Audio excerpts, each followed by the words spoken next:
Hello friends, ಮಂಗಳವಾರದಲ್ಲಿ ಏನಾಗುತ್ತೆ ಅಂತ ಹೇಳಿ ಒಂದು ವಿಡಿಯೋ ನೋಡೋಣ. ಅದಕ್ಕೂ ಮುಂಚೆ ವಿಡಿಯೋ ಇಷ್ಟ ಆಯಿತು ಅಂದರೆ ಸಬ್ಸ್ಕ್ರೈಬ್ ಮಾಡ್ಕೊಳ್ಳಿ. ಹಾಗೆ ವಿಡಿಯೋಗೊಂದು ತಪ್ಪದೇ ಲೈಕ್ ಕೊಡಿ ಫ್ರೆಂಡ್ಸ್. ಮೊದಲಿಗೆ ಸೂರ್ಯ ಮತ್ತು ಮನೋಜನ ಜಗಳದಲ್ಲಿ ರಂಗನಾಥ್ ಅವರು ಮೀನಂಗೆ ಶಾಂತಿಗೆ ಬೈದ್ಬಿಟ್ಟಿರ್ತಾರೆ ಅಂತ ಹೇಳಿ ಹೋಗಿ ಬಾಗ್ಲಾಕೊಂಡಿರ್ತಾರೆ. ಎಲ್ಲರೂ ಕೂಡ ಅಮ್ಮ ಪ್ಲೀಸ್ ಅಮ್ಮ ತೆಗ್ಯಮ್ಮ ಅಂತ ಹೇಳಿ ಕೇಳ್ತಾ ಇರ್ತಾರೆ. ಯಾರು ಎಷ್ಟು ಹೇಳಿದ್ರು ಕೂಡ ತೆಗಿಯೋದಿಲ್ಲ. ರಂಗನಾಥ್ ಅವರು ಹಾಗೆ ನಿಂತ್ಕೊಂಡಿರ್ತಾರೆ. ಅಪ್ಪ ಹೋಗಪ್ಪ ಹೇಳಪ್ಪ ಅಂತ ಹೇಳಿ ಕೇಳ್ತಾರೆ. ಆದರೂ ಕೂಡ ಅವ್ರು ಏನೂ ಹೇಳೋದಿಲ್ಲ. ನನಗೆ ಯಾಕೆ ಹೇಳ್ತಾ ಇದ್ದೀಯ, ಅವಳು ಮಾಡಿರೋ ತಪ್ಪಿಗೆ ಅವಳಿಗೆ ಶಿಕ್ಷೆ ಅನುಭವಿಸ್ತಾ ಇದ್ದಾಳೆ ಅಷ್ಟೇ ಅಂತ ಹೇಳಿ ಹೇಳ್ತಾರೆ. ಅಮ್ಮ ಪ್ಲೀಸ್ ಅಮ್ಮ ಬಾಗಲ್ ತೆಗಿಯಮ್ಮ ಅಂತ ಹೇಳಿ ಕೂಗ್ತಾ ಇರ್ತಾರೆ. ಆದರೂ ಕೂಡ ಬಾಗಿಲು ತೆಗೆಯೋದಿಲ್ಲ.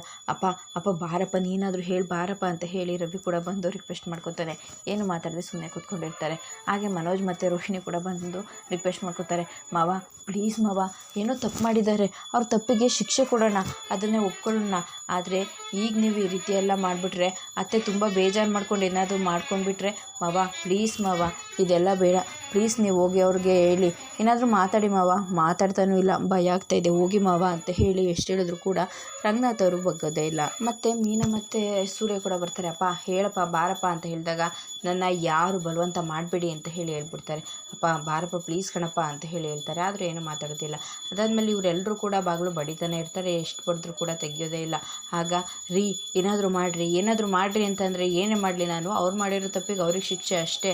ಇದೆಲ್ಲ ಏನು ಹೊಸದಲ್ಲ, ಈ ಮನೆಯಲ್ಲಿ ತುಂಬ ಸಲ ಆಗೋಗ್ಬಿಟ್ಟಿದೆ, ನೀನು ನೋಡಿದ್ದೆ ಅಷ್ಟೇ. ಎಲ್ಲರ ಮುಂದೆನೂ ಅವಮಾನ ಆಯ್ತಲ್ವಾ, ಅದಕ್ಕೆ ಅವಮಾನ ಪಟ್ಕೊಂಡು ಹೋಗಿ ಅಲ್ಲಿ ಬಾಗಿಲು ಹಾಕ್ಕೊಂಡಿರೋದು ಅಷ್ಟೇ.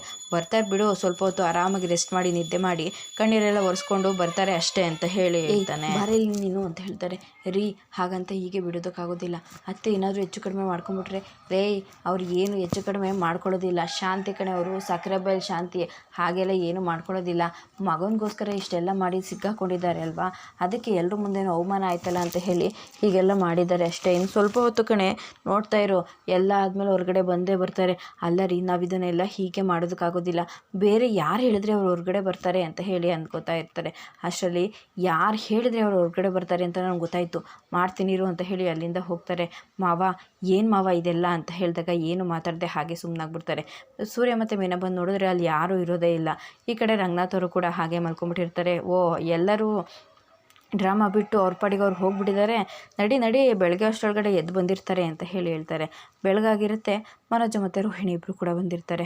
ಅವರಪ್ಪ ಅಲ್ಲೇ ಹಾಲಲ್ಲಿ ಮಲಗಿರ್ತಾರೆ. ಅಯ್ಯೋ ರೋಹಿಣಿ, ಅಮ್ಮ ಇನ್ನೂ ಬಾಗಿಲು ತೆಗ್ದೇ ಇಲ್ಲ, ಅಮ್ಮ ಅಂತ ಹೇಳಿ ಕೂಗ್ತಾ ಇರ್ತಾರೆ. ಅತ್ತೆ ಅಂತ ಹೇಳಿ ಕೂಗ್ತಾ ಇರ್ತಾರೆ.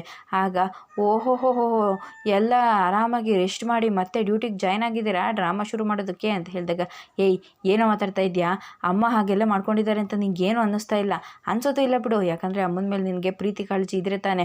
ಅಮ್ಮ ಅಂದರೆ ನನಗೆ ಪ್ರಾಣ ಕಣೋ ಪ್ರಾಣ, ಅಮ್ಮ ಹೀಗೆಲ್ಲ ಮಾಡ್ಕೊಳ್ಳೋದಕ್ಕೆ ನೀನೇ ಕಾರಣ ಅಂತ ಹೇಳಿ ಹೇಳ್ತಾನೆ. ಲೋ ಪೆಂಗ್ ನನ್ನ ಮಗನೇ, ಇದಕ್ಕೆಲ್ಲ ಕಾರಣ ನಾನು ಅಂತ ಹೇಳ್ತಾ ಇದೆಯಲ್ಲ, ನಾಚಿಕೆ ಆಗಲ್ವೇನೋ ನಿನಗೆ? ನನ್ನ ಒಡವೆಗಳನ್ನ ಕದ್ಕೊಂಡು ಹೋಗ್ಬಿಟ್ಟು ಮಾರ್ಕೊಂಡು ತಿಂದ್ಬಿಟ್ಟು ಇವಾಗ ಇಷ್ಟಕ್ಕೆಲ್ಲ ಕಾರಣ ನಾನು ಅಂತ ಹೇಳ್ತಾ ಇದೆಯಾ ಅಂತ ಹೇಳಿದಾಗ, ಏನೋ ಬಾರಿ 40 ಲಕ್ಷದ ಒಡವೆಗಳಿತ್ತ ಅಂತ ಹೇಳಿದಾಗ, 4 ಮಿಲಿಗ್ರಾಮ್ ಇರಲಿ ಕಣೋ, ಅದು ನಂದು, ಹೆಂಗೋ ಕೈ ಹಾಕ್ತೀಯ ನನ್ನ ಮಗನೇ ನೀನು ಅಂತ ಹೇಳಿದಾಗ, ಏನೋ ಇವಾಗ ಅಮ್ಮಂಗೆ ಏನಾದರೂ ಪರವಾಗಿಲ್ಲ ಅಲ್ವಾ, ಇದಕ್ಕೆಲ್ಲ ಕಾರಣ ನೀನೇ. ಮಾರ್ಬಿಟ್ಟು ದುಡ್ಡನ್ನು ತಗೊಂಡೋಗಿ ಕೊಡಬೇಕಾಗೋರ ಎದೆ ಮೇಲೆ ಅಂತ ಸುರಿದ್ಬಿಟ್ಟು ನಾನೇ ಅಂತ ಹೇಳೋದಕ್ಕೆ ಬಂದಿದ್ಯಾ? ಬಿಟ್ಟರೆ ಮಗನೇ, ಪಾರ್ಟ್ಸ್ಗಳೆಲ್ಲ ಅದೇ ಜಾಗದಲ್ಲಿ ಇರಬೇಕಾ ಅಥವಾ ಮಿಸ್ ಮ್ಯಾಚಿಂಗ್ ಏನಾದರೂ ಮಾಡಬೇಕಾ ಅಂತ ಹೇಳಿದಾಗ, ಏನೋ ಹೊಡಿತೀಯಾ ಅಂತ ಹೇಳಿದಾಗ, ಬೇಡ ನೋಡು ಹೊಡೆದಾಕ್ಬಿಡ್ತೀನಿ ಅಂತ ಹೇಳ್ತಾನೆ. ಆಗ ಹೊಡಿತೀಯಾ ಬಾ ಹೊಡಿಬಾರು ಅಂತ ಹೇಳಿ ಹೇಳ್ತಾ ಇರ್ತಾರೆ. ಇವರಿಬ್ಬರು ಕೂಡ ಬಿಡಿಸ್ಕೊಳ್ಳೋದಕ್ಕೆ ಬರ್ತಾರೆ. ಆದರೂ ಕೂಡ ಸುಮ್ಮನೆ ಇರ್ತೇನೆ. ಏನೋ ಒಡವೆಗಳನ್ನೆಲ್ಲ ಮಾರ್ಕೊಂಡು ತಿಂದ್ಬಿಟ್ಟಿದ್ದೀನಿ ಅಂತ ಹೀಗೆಲ್ಲ ಮಾತಾಡ್ತಾ ಇದೆಯಲ್ವಾ, ಆದರೆ ಅಮ್ಮಂಗೇನಾದರೂ ಆಯಿತು ಅಂದರೆ ನಾನು ಮಾತ್ರ ನಿನ್ನ ಸುಮ್ಮನೆ ಬಿಡಲ್ಲ ಕಣೋ, ಅಮ್ಮಂಗೇನಾದ್ರು ಆದರೆ ನಾನು ಸುಮ್ಮನಿರಲ್ಲ ಅಂತ ಹೇಳಿ ಹೇಳ್ತಾನೆ. ಏನು ಮಾಡ್ತೀಯಾ ಅಂತ ಹೇಳಿದಾಗ, ಏನು ಮಾಡ್ತೀನಿ ಅಂತ ಹೇಳ್ತೀಯಲ್ಲ, ತೋರಿಸ್ತೀನಿ ಅಂತ ಹೇಳಿದಾಗ, ಈಗೇನು ಹೊಡಿತೀಯಾ ಅಂತ ಹೇಳಿದಾಗ, ಹೌದು ಹೊಡಿತೀನಿ, ಏನೋ ಮಾಡ್ತೀಯಾ, ಹೊಡಿತೀನಿ ಅಂತ ಹೇಳಿ ಜಗಳಾಡ್ತಾ ಇರ್ತಾರೆ. ಅಷ್ಟೇ ವಿಶ್ರುತಿ ಬಂದುಬಿಡ್ತಾರೆ. ಆಗ ಏನ್ರ ನೀವು, ಅಮ್ಮ ಇನ್ನೂ ಹೊರಗಡೆ ಬಂದಿಲ್ಲ, ಮತ್ತ್ಯಾಕೋ ಜಗಳ ಆಡ್ತಾ ಇದ್ದೀರಾ ಅಂತ ಹೇಳಿದಾಗ, ಮಾಡಿರೋದೆಲ್ಲ ಇವನು ಇವಾಗ ಬಂದ್ಬಿಟ್ಟು ನನ್ನಿಂದನೇ ಇಷ್ಟೆಲ್ಲ ಆಯಿತು ಅಂತ ಹೇಳ್ತಾ ಇದ್ದಾನೆ. ಲೋ ಮನೋಜ, ನೀನು ಮಾಡಿರೋ ತಪ್ಪನ್ನೆಲ್ಲ ಸೂರ್ಯ ಮಾಡಿದ್ದಾನೆ ಅಂತ ಯಾಕೋ ಹೇಳ್ತಾ ಇದೆಯಾ? ನೀನು ಅವ್ರ ಒಡವೆಗಳನ್ನ ಕತ್ಕೊಂಡು ಹೋಗಿಲ್ಲ ಅಂತ ಅಂದಿದ್ರೆ ಇಷ್ಟೆಲ್ಲ ಯಾಕೋ ಆಗ್ತಿತ್ತು? ಬಾಯಿ ಮುಚ್ಕೊಂಡು ಸುಮ್ಮನೆ ನಿಂತ್ಕೊಳ್ಳೋ, ಅಮ್ಮನ ಹೇಗೆ ಹೊರಗಡೆ ಕರೆಸ್ಬೇಕು ಅಂತ ಹೇಳಿ ಯೋಚನೆ ಮಾಡಿ ಅಂತ ಹೇಳಿದಾಗ, ಇಷ್ಟೆಲ್ಲ ಮಾತಾಡ್ತಾ ಇದ್ದಾರಲ್ಲ, ನಾವು ಅತ್ತೆನ ಹೊರಗಡೆ ಕರೆಸೋದಕ್ಕೆ ಎಷ್ಟೆಲ್ಲ ಪ್ರಯತ್ನ ಪಡ್ತಾ ಇದ್ದೀವಿ, ಆದರೆ ಇವರು ಏನು ಮಾತಾಡದೆ ಆರಾಮಾಗಿ ಸುಮ್ಮನೆ ನಿಂತ್ಕೊಂಡಿದ್ದಾರೆ. ಇಷ್ಟೆಲ್ಲ ಗೊತ್ತಾಗಲ್ವಾ ಅತ್ತೆ ಮೇಲೆ ಇವ್ರಿಗೆ ಎಷ್ಟು ಪ್ರೀತಿ ಇದೆ ಅಂತ ಹೇಳಿ? ರೋಹಿಣಿ ಓಡೋಗಿ ಬಾಯಿಗೆ ಬಂದಂಗೆಲ್ಲ ಮಾತಾಡ್ಬಿಟ್ಟು ಅತ್ತೆ ಬಾಗಿಲು ತೆಗೀರಿ ಅಂತ ಅಂದ ತಕ್ಷಣ ಮಾತ್ರ ಅವ್ರಿಗೆ ಪ್ರೀತಿ ಕಾಳಜಿ ಇದೆ ಅಂತ ಅರ್ಥ ಅಲ್ಲ. ಅವರು ಏನು ಪ್ರಯತ್ನ ಮಾಡಬೇಕು ಅದನ್ನ ಮಾಡ್ತಾನೆ ಇದ್ದಾರೆ ಅಂತ ಹೇಳಿ ಹೇಳ್ತಾಳೆ. ಅಷ್ಟರಲ್ಲಿ ಕಸ್ತೂರಿ ಅವ್ರು ಬರ್ತಾರೆ. ರಂಗನಾಥ್ ಅವರು ಬಂದು ಆ 3 ಗೊಂಬೆಗಳನ್ನ ತಂದು ಕೊಟ್ಟಿರ್ತಾರಲ್ಲ, ಕೆಟ್ಟದನ್ನು ನೋಡಬಾರ್ದು, ಮಾತಾಡಬಾರ್ದು, ಕೇಳಿಸ್ಕೋಬಾರ್ದು ಅಂತ ಹೇಳಿ. ಅದನ್ನ ನೋಡ್ಕೊಂಡು ಕೂತಿರ್ತಾರೆ. ಅಣ್ಣ ಅಣ್ಣ ಶಾಂತಿ ಅಂತ ಹೇಳಿ ಬರ್ತಾರೆ. ಬಾರಮ್ಮ ಕಸ್ತೂರಿಯಮ್ಮ ಅಂತ ಹೇಳಿ ಹೇಳ್ತಾರೆ. ಅಣ್ಣ ಏನಣ್ಣ ಇದೆಲ್ಲ, ಸೂರ್ಯ ಫೋನ್ ಮಾಡಿ ಎಲ್ಲನೂ ಹೇಳ್ದ ಅಂತ ಹೇಳಿ ಹೇಳ್ತಾರೆ. ರೋಹಿಣಿ ಅವರೇ ಆಗಲೂ ಏನೋ ಹೇಳ್ತಾ ಇದ್ರಿ ಅಲ್ವಾ, ನನ್ನ ಗಂಡ ಏನು ಪ್ರಯತ್ನ ಪಡ್ತಾ ಇಲ್ಲ, ಅವ್ರಿಗೆ ಅವ್ರ ತಾಯಿ ಅಂದರೆ ಪ್ರೀತಿ ಕಾಳಜಿ ಇಲ್ಲ ಅಂತ ಹೇಳಿ, ಇವಾಗಾದ್ರೂ ಗೊತ್ತಾಯ್ತಾ ನಿಮಗೆ ಅಂತ ಹೇಳಿ ಹೇಳ್ತಾ ಇರ್ತಾರೆ. ಆಗ ಅದು ಹಾಗಲ್ಲ ಅಂತ ಹೇಳಿ ಹೇಳ್ತಾರೆ. ಆಗ ರೋಹಿಣಿ ಮನೋಜ ಅಂತ ಹೇಳಿದಾಗ, ಆಂಟಿ ನೋಡಿ ಆಂಟಿ, ಅಮ್ಮ ಬಾಗಿಲನ್ನೇ ತೆಗಿತಾ ಇಲ್ಲ, ಬನ್ನಿ ಆಂಟಿ ನೀವಾದರೂ ಹೇಳಿ ಅಂತ ಹೇಳಿ ಹೇಳ್ತಾ ಇರ್ತಾರೆ. ಆಗ ಶಾಂತಿ ಬಾಗಿಲು ತೆಗಿಯೇ ಶಾಂತಿ, ಏನೇ ಇದು ಏನಾದರೂ ಮಾಡ್ಕೊಂಡ್ಬಿಟ್ಟಿದೆಯಾ ಅನ್ನೋ ಭಯದಲ್ಲಿ ಬಂದ್ಬಿಟ್ಟಿದ್ದೇನೆ ಕಣೆ, ಪ್ಲೀಸ್ ತೆಗಿಯೇ ಶಾಂತಿ ಅಂತ ಹೇಳಿ ಕೇಳ್ತಾ ಇರ್ತಾರೆ. ಈ ಕಡೆ ಅಪ್ಪ ನೀನಾದರೂ ಒಂದು ಮಾತು ಹೇಳಪ್ಪ. ಇಲ್ಲಪ್ಪ ನಾನು ಏನು ಹೇಳೋದಿಲ್ಲ, ಅವಳು ತಾಯಿಯಾಗಿ ಮಾಡಬೇಕಾಗಿರೋ ಯಾವ ಕೆಲಸನ ಮಾಡಿಲ್ಲ, ಏನೇ ಆಗಲಿ ಅಮ್ಮ ಅಲ್ವೇನಪ್ಪ, ಅಮ್ಮನ ನೀನು ಮಾತ್ರ ಅಮ್ಮ ಅಂತ ಇದೆಯಾ, ಅವಳು ಯಾವತ್ತಾದರೂ ನಿನಗೆ ತಾಯಿ ಪ್ರೀತಿ ಕೊಟ್ಟಿದ್ದಾಳೇನೋ ಅಂತ ಹೇಳಿದಾಗ, ಪರವಾಗಿಲ್ಲಪ್ಪ ಆದರೂ ಅಮ್ಮ ಅಮ್ಮನೇ ಅಲ್ವಾ ಅಂತ ಹೇಳಿದಾಗ, ಸೂರ್ಯ ಇದು ನನಗೂ ನನ್ನ ಹೆಂಡತಿಗೂ ಸಂಬಂಧಪಟ್ಟಿರೋ ವಿಚಾರ, ಇದರಲ್ಲಿ ನೀನು ತಲೆ ಹಾಕ್ಬೇಡ. ಅದು ಅಲ್ಲದೆ ಆ ಒಡವೆಗಳನ್ನ ಕದ್ದು ಏನೂ ಆಗೇ ಇಲ್ಲ ಅನ್ನೋ ಥರ ನನ್ನ ತಾಯಿ ಮೇಲೆ ನಮ್ಮ ಅಮ್ಮನ ಮೇಲೆ ಹಾಕಿದ್ದಾಳೆ. ನಾನು ಇಷ್ಟೆಲ್ಲ ಆದಮೇಲೆ ಸುಮ್ಮನೆ ಇರ್ತೀನಿ ಅಂತ ಹೇಳಿ ಅಂದ್ಕೊಂಡಿದ್ಯಾ? ಎಲ್ಲರೂ ಕೇಳೋರು ಗಂಡಸೇನೋ ರಂಗನಾಥ, ನಿನ್ನ ಹೆಂಡ್ತಿಗೆ ಬುದ್ಧಿ ಹೇಳು, ತಲೆ ಮೇಲೆ 4 ಹೊಡೆದು ಹೇಳು ಅಂತ ಹೇಳಿ, ಹೆಣ್ಮಕ್ಳ ಮೇಲೆ ಕೈ ಮಾಡಿದ್ರೆ ನನ್ನ ತಲೆನ ನಾನು ಕಳ್ಕೊಂಡಂಗೆ ಅಂತ ಹೇಳಿ ಎಲ್ಲನೂ ಸಹಿಸ್ಕೊಂಡು ಹೋಗ್ತಾ ಇದ್ದೆ.